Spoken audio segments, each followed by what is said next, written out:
School bully approaches the boy, having heard he is a transfer student from America and assumes he is wealthy. He demands money from him. If you're American, you must be rich. Wow.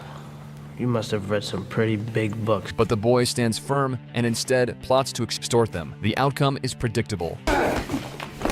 The boy's sister, who attends the same school, suggests getting revenge for him. However, the boy reveals that he has gathered all the information about who is who at the school, and he is devising a plan. The big guy with the cap is the rugby team captain. He'd do anything to get good grades in math. There's only one guy who could get the gear he needs, and that is the engineer's son over there.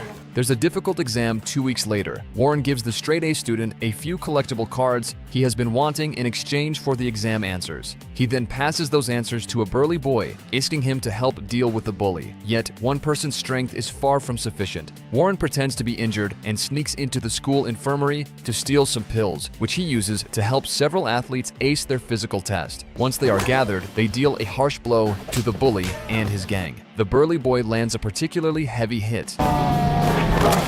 The boy's name is Warren Blake, hailing from a gangster family. His father is a mafia boss, which explains how he approaches problems in a mafia-like manner. They flee here to escape the hunt of rival gangsters. His father, Fred Blake, is also a mafia don, alongside his wife, Maggie, and their children, Belle and Warren, as well as their dog, Malavita. The constant moving and changing of names is due to Don Lucchese, who attempted to kill Fred years ago as they were rival mafia bosses. Fred struck back by turning him into the police, landing Lucchese in prison. Since then, Lucchese's men have been seeking revenge, placing a $2 million bounty on their heads, resulting in numerous assassins hunting the family. In Italy, a mafia hitman named Rocco coldly murders an Italian family of 4, mistakenly believing them to be the Blake family. He severs the father's finger and sends it to Don Lucchese, currently incarcerated. After testing the fingertip, they confirm Rocco has killed the wrong people and order him to continue the hunt. The real Blake family is set to leave America and relocate to Normandy, France, under the Federal Bureau of Investigation's Witness Protection Program. The family arrives at their new home in the dead of night. After restoring power and starting a fire, Fred pretends to explore the house, but secretly retrieves a body from the trunk of their car to bury it in the backyard. The next morning, everyone is ready to start fresh. Maggie ventures out to explore the small town, hoping to find something interesting to do or see. However, the waitress at the cafe confirms her worst fears.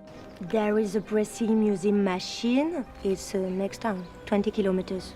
There's nothing to do in this town. She then heads to a convenience store to buy groceries, where she inadvertently overhears the clerk and some customers insulting Americans, thinking Maggie doesn't understand them since they're speaking in French. Furious, she grabs some bottles of wine and a gasoline can from the shelf, tosses them into the stockroom, and lights a match. Throwing it in as well, she hurriedly pays for her groceries and leaves the store just before the trap explodes. Later, while having lunch at a fast food joint, Maggie makes too much noise drinking soda, shocking the people around her. She then visits a church, seizing the opportunity to befriend the priest. Belle and Warren head to their new school, where Warren quickly finds himself in trouble with some bullies and deals with them in a witty and cheeky manner. After school, Belle starts walking home when a car of 4 boys starts following her, inviting her to win them. Initially, Belle declines, but soon she gets lost in town and decides to accept the ride. However, the boys don't take her home. Instead, they lead her to a lakeside where boys hang out. When Belle asks to be taken back home, the leader tells her to relax and then loosens the straps of her dress, his words laden with innuendo. Just taking a little break. Oops. Determined not to let them get away with it, Belle goes back to the car, grabs a tennis racket, and hits the boy, telling the others to show some respect for women. She then drives the boy's car back home. Meanwhile, Fred steps outside to smoke, which he knows he shouldn't be doing. He quickly notices FBI agents surveilling him nearby, so he decides to go back inside to investigate the glass garden shed. After tossing out a pile of junk, he discovers a typewriter, and seeing that it still works, he thinks it's time to write his memoir, detailing how he took over the family business his grandfather founded decades ago. Grazie, grazie. When he takes a break, he meets his neighbor in the adjoining backyard. When the neighbor asks what he does for a living, Fred concocts a story about being a writer. Later that evening, as the family gathers for dinner, the FBI agent in charge of their case, Robert Stansfield, pays them a visit. After agreeing to Fred's story about being a writer, Stansfield asks about a recently missing shopkeeper. Fred claims to know nothing. So you don't know where Morad's at? No, but if you find him, you can tell him from me I'm not gonna pay for this fucking lobsters. But in reality, he has killed the shopkeeper for selling him seafood that he falsely advertised as fresh when it was actually frozen. That's the body he has stashed in the trunk. Stansfield warns him not to stir up trouble, and before leaving, tells him that the FBI agents protecting him from the house across the street are DeChico and Mimo. Later that night, Fred and his wife go to bed, and he dreams of a barbecue he hosted years ago, the occasion when Lucchese chose to strike. The next day, while Fred is distracted by his writing, Maggie asks what he's working on. When she learns it's a memoir, she panics, realizing it could land them in serious trouble. She then picks up a platter of food she prepared for DeChico and Mimo and leaves to deliver it, after asking Fred to check the tap water, which has turned brown, while they wait for the plumber she called. At school, Warren begins to make connections with the right people, using information and stolen items to get them to work for him. Meanwhile, Belle ends up in a scuffle in the bathroom with a girl who stole her pencil case. In the cafeteria, she spots a very handsome guy, whom Warren identifies as Henri, a college student filling in as a math teacher. All the girls in school want him, so if Belle wants to pursue him, she'll face stiff competition. Math geeks are such a pain in the ass. But she has a plan. After class, she approaches Henri and asks him for private math lessons, to which he agrees. Back at home, the plumber is over 40 minutes late, which frustrates Fred. When the plumber tries to unnecessarily replace all the pipes in the house, Fred's temper flares. You call my wife. You pay 50% up front, and you make a new appointment. He ends up hitting him with a tool he found in the basement and then dumps the plumber's body in his own truck, taking it to the hospital, where the doctors are baffled by the multiple fractures on the man's body, which they attribute to a fall. That might explain 1 or 2, not 12. As Rocco finds the seafood shop owner's family and murders them because they have no information on Fred, he continues writing his memoir, detailing how he once cared for his old neighbors in Brooklyn. That evening, Maggie scolds him for what he did to the plumber, to which Fred retorts by reminding her of the explosion she caused at the convenience store as retaliation. As the weekend approaches, the family decides to throw a barbecue, inviting all the neighbors. Though they're not too thrilled about it, Stansfield insists this will help them better integrate into the community. Maggie asks Belle about the guy Henri she invited, and reminds her to take precautions. Belle reassures her not to worry, as she won't be rushing into anything in a classroom. She plans to choose the right time and place to be with her one true love. Then Warren comes in with several bottles of soda, telling his mom to ditch the French cuisine and switch to American fare, as that's what the neighbors expect. American slop, fatty, greasy, Yankee chow. That's what they expect. It turns out he is right. The neighbors come over to check out the quirky Yankees and are thrilled to eat their strange food. Even DeChico and Mimo are allowed to leave their posts and join in on the fun. The only one absent is Fred himself, whom Belle finds in the garden shed. Writing down his life feels like staring into a mirror for hours, and he realizes he regrets not being a better father, putting them in these tricky situations. However, Belle disagrees, telling him that she thinks he is the best father in the world. Feeling much better now, Fred joins the party, but when the neighbors begin trying to teach him how to start a fire, he grows angry again. He imagines various ways to torment them for their rudeness, but fortunately, he is interrupted by Stansfield, who has just arrived. The two speak privately, with Stansfield informing Fred that people at the White House are concerned about the book he is writing, as it could cause trouble for many. Fred assures him that he is writing it for himself and has no plans to publish it. He also tells Stansfield that Fred's testimony against Lucchese is the best advertisement the FBI has ever had, as more and more former members of Fred's old Mafia crew come forward for protection in exchange for a safer life. As the party winds down, Belle feels disappointed that Henri hasn't shown up. The next day, Fred goes to see the mayor about the brown water issue. However, the man has no solutions, and Fred imagines beating him up for it before leaving the office without causing any trouble. Next, he visits the water company, confirming that the water in their reservoir is indeed filthy. One worker gives him a lead, a local fertilizer plant. There are not 50 factories producing fertilizers around here. There's only one. Fred then visits the factory, and when the owner shows himself to be helpless and rude, Fred ties him up and drags him along the road until he is ready to confess. The man explains how to find the turbine, saying he needs to shut it down to get clean water. The turbine? The pumps.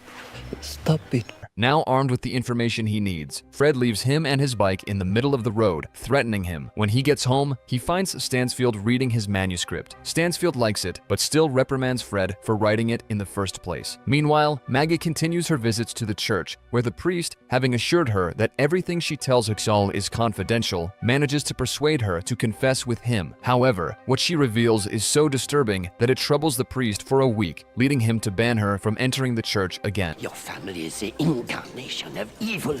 Leave this holy place for the love of God.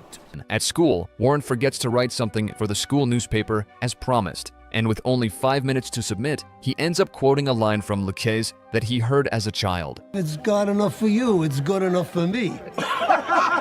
The newspaper circulates everywhere, being read on planes or used to wrap things, which is how it makes its way into Lucchese's cell. The old man immediately recognizes the line and sends someone to Normandy to find Fred once and for all. After school, Belle goes to visit Henri at his place, and after locking the door, they end up leaning against it. That evening, Fred receives a call from a neighbor attending the barbecue, inviting him to a monthly movie event held by the community. They will watch a movie and then discuss it. Since they will be screening a classic American film next time, they hope Fred can guide the discussion with his expertise as a writer. Fred agrees, but Stansfield shows up minutes later, telling him what a terrible idea it is, given that the FBI is listening to all his calls. Fred disagrees, believing it is a good way to show they get along, and convinces Stansfield to join him for the event. The next day, Warren's violent and criminal activities are discovered by the school board, Threatening students, teachers, adults. Take your pick. prompting him to rush home to grab some money and forge documents to escape to Pirdes, where he plans to start his own business, just like his father did at 13. Before leaving, he says goodbye to his sister, who is heartbroken over her crush on Henri. To him, she is just a fling. Now that he has graduated, he is heading to Pirdes. Fred places a doll in the seat, leading the FBI to believe it is him. And then he sneaks out of the house to plant a bomb on the turbine, turning the water brown. Afterward, he meets up with Stansfield, and they both attend the movie event where they discover they will be watching Goodfellas. Stansfield thinks this idea is even worse now, but Fred points out that leaving before the movie starts would be more suspicious. After the film, Fred is asked to tell the audience how accurately it portrays life in New York. Unable to hold back any longer, he begins sharing his experiences as a mafia boss there, with the audience assuming these stories are fabricated. President of Mafia. However, Stansfield still disagrees, believing Fred has lost control, and he calls DeChico and Mimo to gather their families and initiate Plan B. Meanwhile, Warren is waiting at the station for the train to Paris, while Belle is on the roof calling Henri, threatening to commit suicide if he doesn't come back for her. At that moment, the siblings spot a group of mafia hitmen coming into the town, prompting them to return home to warn their parents, especially after Warren tries calling them with no response, as Maggie fails to answer in time. The hitmen murder everyone at the police station and use their record to find Fred's address. They also end firefighters and slash the tires of the fire truck. Maggie, along with DeChico and Mimo, goes to check on the kids since they are missing. Just then, an explosion rocks the town. It is Fred's planned bomb, set to detonate now to provide him an alibi during the movie event. Stansfield drives him home, warning him to stay inside while he goes to talk to the police. Maggie wants to go home as well, but as soon as she steps outside, she spots the mysterious men in black, so she returns inside with DeChico and Mimo. She attempts to call home, but her husband doesn't pick up. Pick up the phone,